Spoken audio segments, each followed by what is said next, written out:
Hi, so today we're going to read a new chapter, The Lost Child. This is a chapter from class 6. The textbook's name is New Images. In this chapter, we're going to read about a little child who is lost while he is in a fair with his parents. Now, he was happy and excited at the beginning, but soon he gets rebuked by his parents and he feels very bad, right? And later on, he realizes that it's only his parents that he wants. Basically, this whole story is about how children sometimes feel bad that their parents keep rebuking them, and later on, you would understand that even if the parents are scolding you for some reason, it's only because of your own good, right? So let's read the chapter here. It was a festival of spring. From the wintry shades of narrow, from the wintry shades of narrow lanes and alleys emerged a gaily clad humanity. Some walked, some rode on horses, others sat, being carried in bamboo and bullock carts. One little boy ran between his father's legs, brimming over with life and laughter. Right, so here they've described how exactly was the background, right? What kind of place was this right now? You can imagine that they're not indoors, they're outdoors, in a fair which is very crowded, and there are people in different setups. Some people are walking, some people are riding, etc. Right? Come, child, come, called his parents as he lagged behind, fascinated by the toys in the shops that lined the way. He hurried towards his parents, his feet obedient to their call, his eyes still lingering on the receding toys. As he came to where they had stopped to wait for him, he could not suppress the desire of his heart, even though he well knew the old cold stare of refusal in their eyes. So this boy is a little boy, right? He's a small child, and just like any other child, when he goes to the fair, he sees a lot of stalls and he's attracted to almost everything. And he wants many things from his parents, and he's requesting them to buy one thing and the other. But all he was getting was refusal from his parents, so they're not ready to buy him anything. I want that toy, he pleaded. So he is pleading his parents to give him the toys that he requires. So he's saying, I want that toy, he pleaded. His father looked at him red eyed. In his familiar tyrant's way. Tyrant means a person who's very angry, right? And he's giving him a very hard stare, angrily. He's looking at him angrily. His mother, melted by the free spirit of the day, was tender and giving him her finger to hold, said, Look, child, what is before you? So the father was like a tyrant, means he was more dominant, but the mother had a softer side. So she was tender and giving her finger to hold, and she's trying to divert his mind from where he was engaged in. It was a flowering mustard field, so she's trying to divert his mind, and she's showing the child. She's asking him to look somewhere else, and that somewhere else was actually a field full of mustards. As you all know, the mustard field, when the mustards flower, the whole field looks very attractive, yellow and attractive. So as soon as he sees the whole field, he can see the difference. It was a flowering mustard field, pale like melting gold, as it swept across miles and miles of even land. So it was a very beautiful sight, right? That is what the mother is saying. And what else is said here? A group of dragonflies were bustling on their gaudy purple um, wings, intercepting the flight of a lone black bee or butterfly. In search of sweetness from the flowers, the child followed them in the air with his gaze till one of them would still its wings and rest.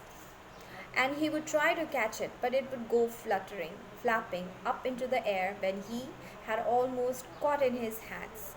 Then his mother gave a cautionary call. Come, child, come, come, come onto the footpath.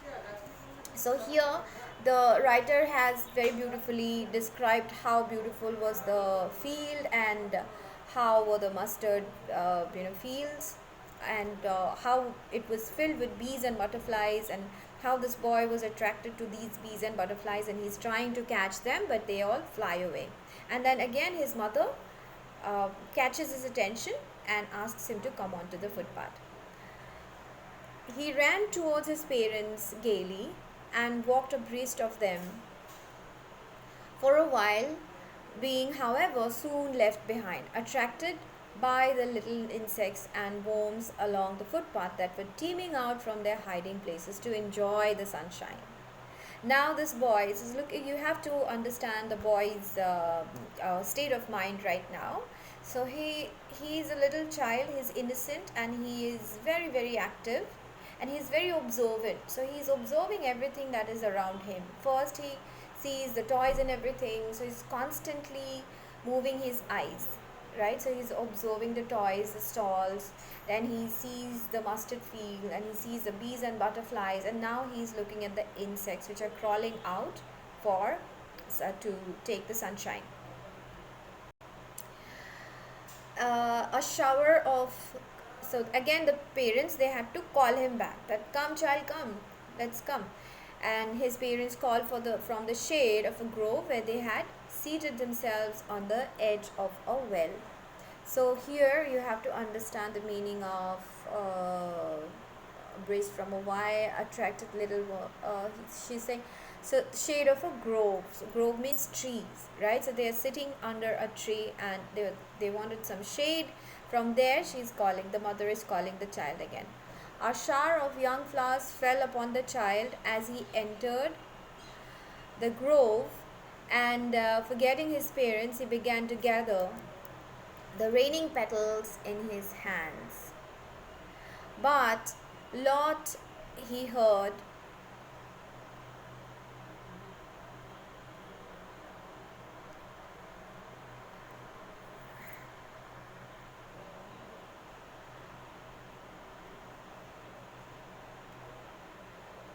but lo, he heard the cooing of doves and ran towards his parents, shouting, the dove, the dove! The raining petals dropped from his forgotten hands. Now this boy, he spots a dove, and now he is after the dove, and he is very excited, and he wants his parents to see the dove. Also, while he is under these trees, he is in the grove, in the midst of all the trees, there are flowering petals which are falling from the trees on his hands, and he is busy catching them. And he also is excited when he sees the dove, and he asks his parents to look at the dove. Come child, come, come. Again the mother is calling, and she's saying, come child, come. They called to the child, who had now gone running in wild capers round the banyan tree. And gathering him up, they took the narrow, winding footpath which led to the fair through the mustard fields. Okay, now the mustard fields are gone and they are moving forward. As they neared the village, the child could see many other footpaths full of throngs converging to the whirlpool of to the fair, and felt at once repelled and fascinated. Repelled and fascinated by the confusion of the world he was entering. Now all of a sudden he is in a very crowded fair where people are thronging. There are a lot of people, and the road seems like a very small place now, and everybody is trying to walk in, right? And the whole place is full of people. A sweetmeat seller hawked gulab jamun, rasgulla, barfi, jalebi at the counter of the entrance, and a crowd pressed round his counter at the foot of an architecture of many colored sweets decorated with leaves of silver and gold. The child stared open-eyed, and his mouth watered for the barfi that was his favorite sweet. I want that barfi, he slowly murmured, but he half knew as he begged that his plea would not be heeded, because his parents would say he was greedy. So without waiting for an answer, he moved on. So this child spots this sweet shop, right, where there are variety of sweets. Again, they are mentioning the food of an architecture. Here they want to say that this the sweet seller, he's actually constructed all the sweets. He has arranged them in the form of monuments, right, different shapes. So it actually kind of looked like an art of architecture. But although this child is, his mouth is watering and he wants to have some of these burfis, but he already knew that his parents are not going to buy these for him, so he skips this idea and he moves on. And then he sees a flower seller this time, a flower seller hot. A garland of gulmohar, a garland of gulmohar. The child seemed irresistibly drawn. He went towards the basket where the flowers lay heaped and half murmured.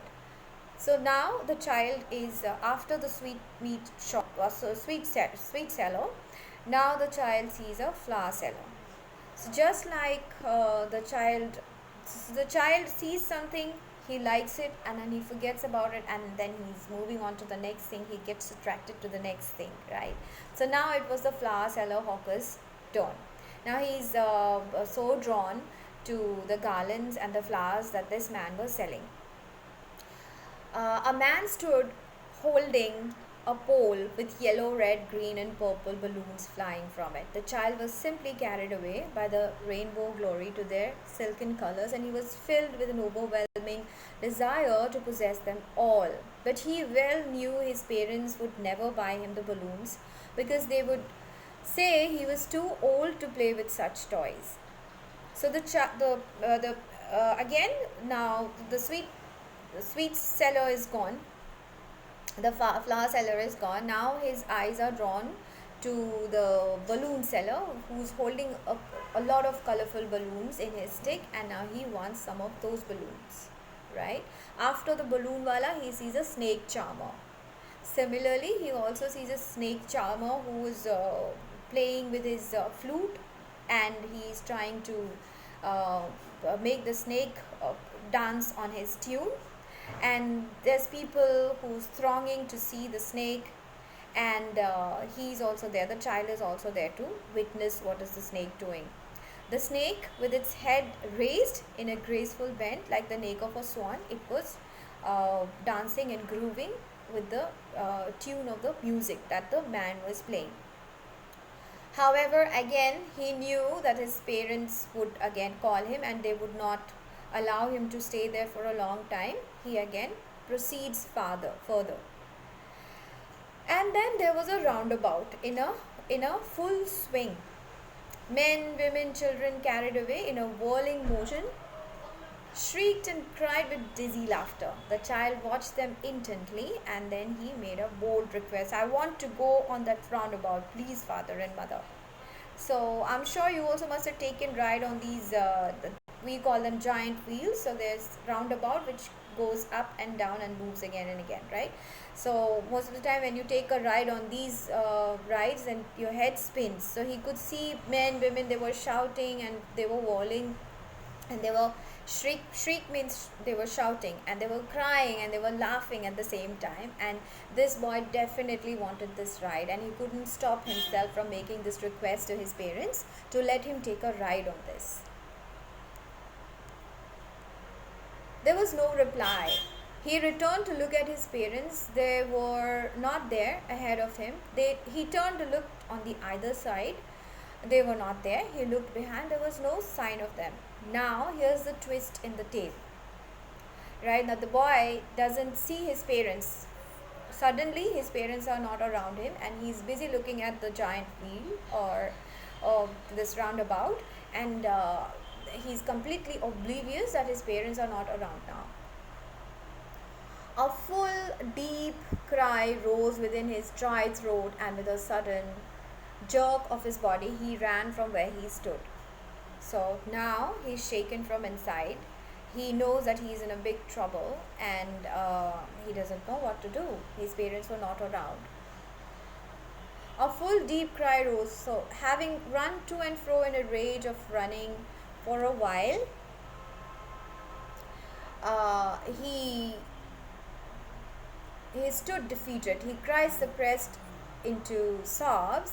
At little distances on the green grass, he could see through his filmy eyes men and women talking. He tried to look intently among the patches of bright yellow clothes, but there was no sign of his father and mother among these people who seemed to laugh and talk just for the sake of laughing and talking. So, right now, imagine the child as a person who is, of course, he's young, he's innocent, and he finds himself all alone. He's in a state of shock right now, and eyes are teary. All he could see was people talking and laughing, but his mind is actually not working, and he is expecting so badly to see his father and mother. He's feeling lost, and he desperately wants his parents back. Having run to and fro in a rage of running for a while, he stood defeated. He starts to run, and then his loud cries. He started shouting first, father, mother. He starts to cry aloud, but later on, as he came to know that this is actually true, that his parents are not around now, he suppresses his loud cries, and nobody is listening to him actually. And now he is sobbing silently.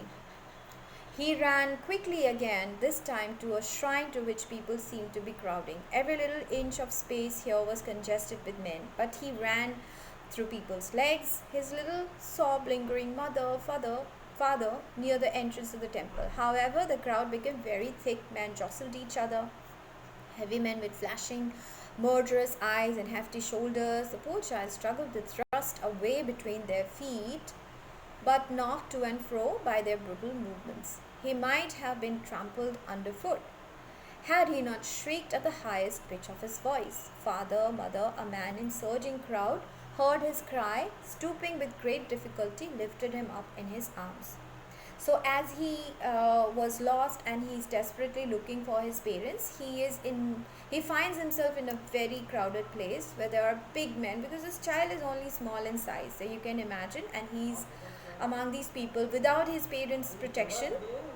He's totally exposed to the people who are much bigger than his own size, and he was about to be stamped, he was pushed, he was shoved, right, and his cries were not heard by anyone, and he pushes himself through the crowd, and also at the same time he's trying to find his parents round. And in the midst of all this, somebody holds his hand and lifts him up in his arms. And what does the person say? He says, "How did you get here, child? Whose baby are you?" The man, as he steered clear of the mass, the child wept more bitterly than ever now, and only cried, "I want my mother, I want my father." So this man looks concerned, and he is asking this boy, where are your parents and how are you here?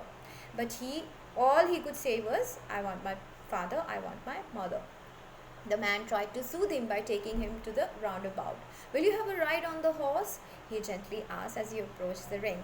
The child's throat tore into 1,000 shrill sobs, and he only shouted, "I want my mother, I want my father." So now the same child who was actually looking everything around him, he was so observant. He needed the toys, he needed the butters and bees and butterflies, he needed the sweets, he needed the balloons. Now this child, and he wanted this roundabout ride so badly, but now that his parents are not there and somebody is here who is offering him to take this ride, he doesn't want it anymore, and he just says that, "I want my mother, I don't want anything else, I just want my father, mother." The men headed towards the place where the snake charmer still played on the flute to the swaying cobra. "Listen to that nice music, child," he pleaded, but the child shut his ears with his fingers and shouted his double-pitched strain, "I want my mother, I want my father."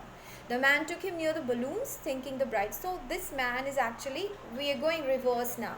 So all the things that he had seen while his parents were there, this man is also going to, he's showing him the same places. So he goes to the snake charmer, he goes to the balloon man, he goes to the sweet seller, but this boy refuses everything. The flower seller, he's refusing everyone. He doesn't want anyone. The child turned his nose away from the basket and reiterated his sob. I want my mother, I want my father. Thinking to humor this disconsolate charge by a gift of sweets, the man took him to the counter of the sweet shop. What sweets would you like, child? He asked. The child turned his face from the sweet shop and only sobbed, I want my mother, I want my father. So we don't know at last if the child could unite with his parents or not. But the story ends like this, when this man, the stranger, who was a kind hearted person and he is willing to give everything that this child's parents were not giving him. Right? He also takes him to the sweet shop and he asks if he wants any of these sweets. But the child now doesn't want anything, right? He also refuses to take the sweets and he says, I just need my father and my mother. So the conclusion of this chapter is this, that sometimes the children might think that their parents are very harsh when they scold them, and if they do not buy them things, you might end up thinking that our parents don't love us. But it's only when you are away from your parents, you miss them and you feel their absence in your life, and you would always want your parents around to feel secure and to feel protected. So let's look at the questions and answers here. What are the things the child sees on his way to the fair? So we could see that he could see many things, like the first thing that he saw was the sweet seller, the snake charmer, then he sees the balloon man, then he sees the roundabout, right?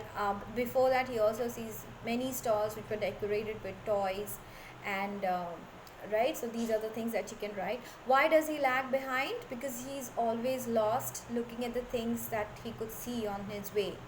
In the fair, he wants many things. What are they? Why does he move on without waiting for an answer? Well, the things again listed, I just told you. What are the things they could, you can say the sweet. He needed the sweets, he needed to see the snake charmer, he needed to buy a flower garland, he wanted to take a ride on the roundabout. However, he did not wait for any of the answers because he knew that his parents are not going to cater to his need and they will not entertain.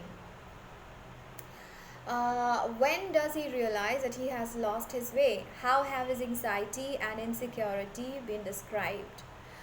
So he realizes that he was lost when he was waiting, he was watching the roundabout, right? When he saw people enjoying the roundabout, that is the time when he actually discovered that he was all alone and his parents were not around. And he was very anxious and very insecure. How can you see that? He started crying. Actually, he started feeling so lonely and so unprotected that he starts to cry, and he desperately wanted his parents. So he first cries out loudly and then he suppresses his loud cries with sobs, silent sobs. When does he realize that he has lost his way? How have his anxiety? So we've done this. Why does the lost child lose interest in the things that he had wanted earlier? This is only till the time when his parents were around that the child wanted all sorts of things that came his way. But once he realized that his parents are not around, he understood that the most precious thing that he actually needed was his parents. So even when a stranger was offering him all these things, he realized that those things didn't make any sense to him. He didn't want them anymore. And he loses interest from all those things which he was interested in just a few minutes back. What do you think happens in the end? Does the child find his parents? Yes. Okay, this question is an opinion based question, so you can write your own opinion. According to me, yes, the child must have found his parents. I think so because the stranger who has come to his rescue is a very kind hearted person and he's also very helpful. So I'm sure this man wouldn't give up until and unless he finds the child's parents. Okay, and I'm sure he will call other people, and he will call for help, and other people will also join to find the parents of this child. Also, we must not forget that the parents are also looking for their child by now. So when with the mixed effort of the stranger, the people in the fair, and the parents, I'm sure they could find the child, right? So that's about it. This is the story, The Lost Child. If you have any questions, any queries, you can feel free, ask the question to me. Yeah. Till that time, you take care and bye.